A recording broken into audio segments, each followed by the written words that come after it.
We thank Channel 8 for their help in producing these commercials and for their in-kind donation of airtime.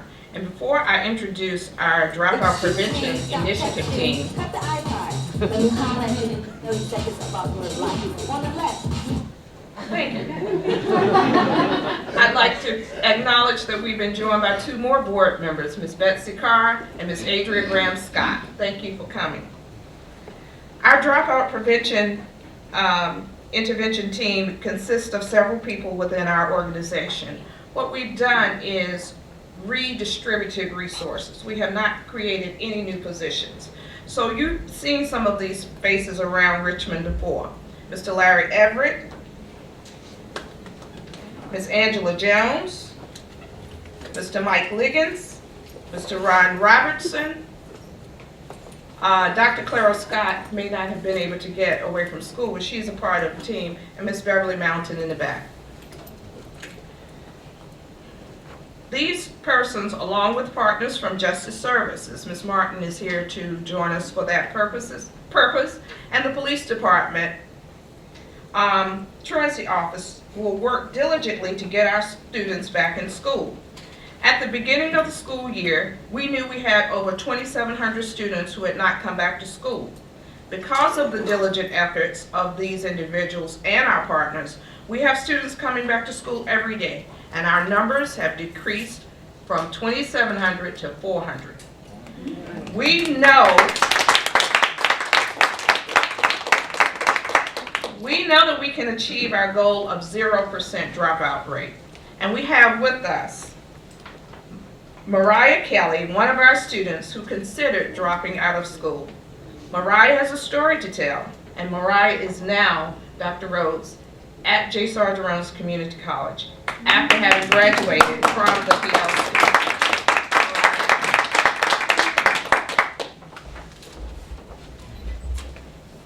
Hello.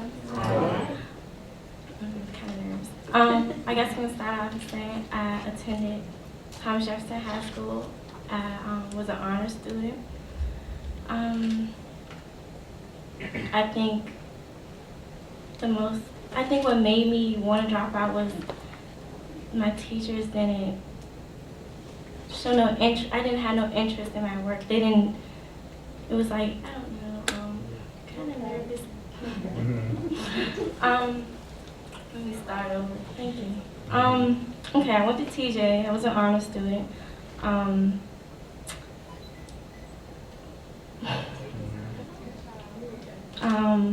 sorry. Okay. Okay. Well, I went to TJ and I didn't make it at TJ. I ended up transferring to Commonwealth Christian Academy my 10th grade year. I love private school. I actually am a workaholic, so the work was kind of easy to me. But I guess I kind of had a problem too. I grew up without a father, so that kind of affected me a lot. I acted out a lot. So what would have been my 11th grade year at Commonwealth Christian Academy, I ended up stopped going to school in November. I worked during that whole time until the next school year. My mom found out about the PLC program. And my mom, she's always been there to help me. She always had my back. So that was kind of a blessing. So at the PLC program, my credits from private school weren't accredited basically. So I ended up being a 10th grader when I was supposed to be like a 12th grader. I had 14 credits that I needed to complete in order to graduate. I was pregnant. I had my daughter November 1st.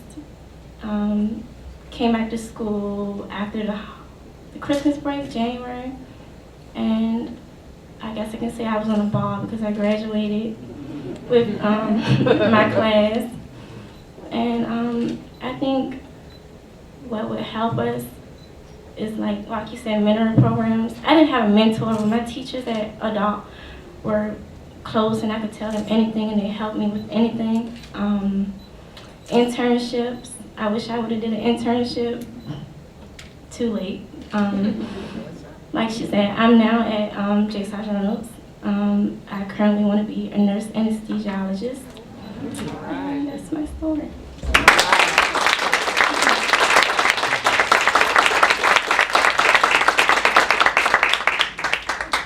So Mariah is a prime example of why we're doing what we're doing today and why we do what we do every day.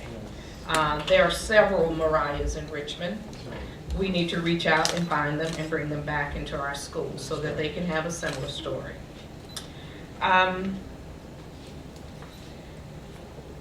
You got me a little emotional, Mariah, I just need to tell you that.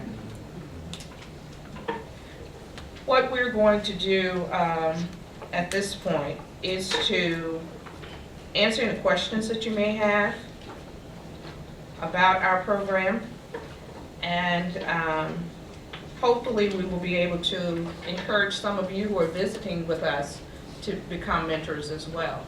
I also want to acknowledge that Ms. Page, another board member, has joined us. And that means that we have full support of our board, school board administration, teachers, parents, and we need additional persons that from this announcement we hope will come to the forefront and say they'll help. Okay? Any questions? Dr. Braxton. Brandon. Dr. Brandon. Some of the numbers that you have given were staggering in terms of the disparity between blacks, whites, and Hispanics and the dropout rate. What do you think it is about inner city schools that causes this